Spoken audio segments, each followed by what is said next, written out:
Asia Yadav ठीक है भाई, परिसीमन आज भी होना है, परिसीमन नई जनगणना के बाद भी होना है, ठीक है। तो फिर अगर आज ही हो जाता है, ठीक है भाई, बीजेपी ने 2011 से उसका मूड बदल गया, सत्ता में है वो, उन्होंने कहा ठीक है जी बहुत लेट हो जाएगा, 2029 में हम चाहते हैं कि महिला आरक्षण के साथ जाएं, और परिसीमन उन्होंने कहा था कि जरूरी है भाई, उनका यही था ना कि भाई पहले जनगणना, परिसीमन, फिर ये लागू, तो उन्होंने जनगणना 2011 वाली ले ली।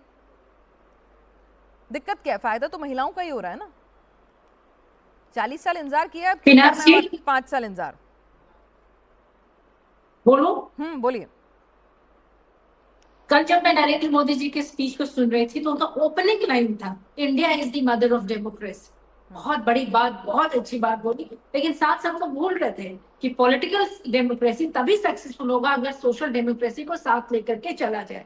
यहाँ पे नरेंद्र मोदी जी सोशल डेमोक्रेसी को साथ लेकर के नहीं चल रहे हैं। यहाँ पे वो भूल रहे हैं कि डेमोक्रेसी में जितनी सत्ताधारियों की इम्पोर्टेंस होती है, जरूरत होती है, विपक्ष के बिना डेमोक्रेसी हो ही नहीं सकता। ये चीज वो भूल रहे हैं। उनका मकसद क्या है, एक बार लागू हो जाए, क्रेडिट हम आपको देते हैं, फोटो में भी आप लोग रहिएगा, तो ले दे करके क्रेडिट और फोटो पे नरेंद्र मोदी जी बहुत फोकस कर रहे हैं। अभी आप लोग किस पे फोकस कर रहे हैं, आप बता दीजिए। चलिए, वो तो क्रेडिट लेना चाहते हैं, आप किस पे फोकस कर रहे हैं?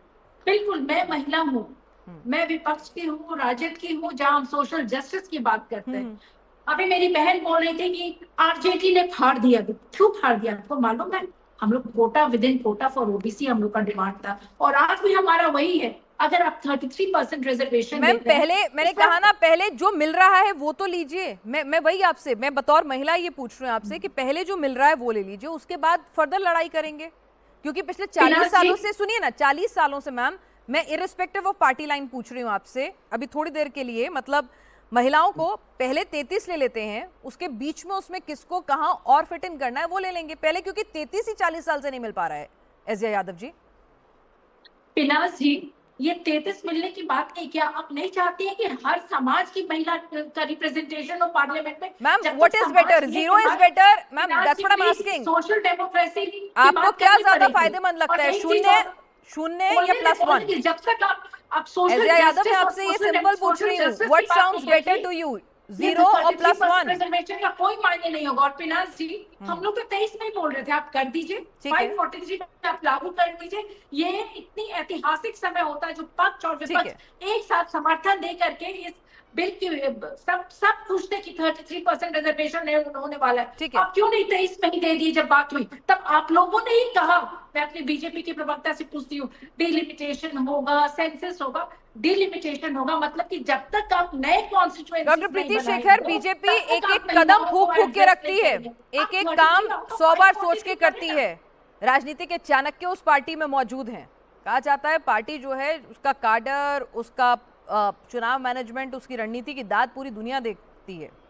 तो ऐसे में आप लोगों को नहीं पता था, आप इतने अनजान थे कि आपको नहीं पता था आप क्या विधेयक ला रहे हैं, क्या बिल पारित करा रहे हैं, उसमें आप क्या लाइनें लिख रहे हैं, जनगणना में कितना वक्त लगता है, परिसीमन में कितना वक्त लगता है, 2029 तक ये नहीं हो पाएगा। और मैं आपको ये बता दूं, ये बिल 2023 में आया है, उससे पहले कोविड हो चुका था, और आपने वो जो लाइन लिखी है ना उस बिल में जो थी, मतलब सरकार ने वो जनगणना उसके बाद की बात कही है।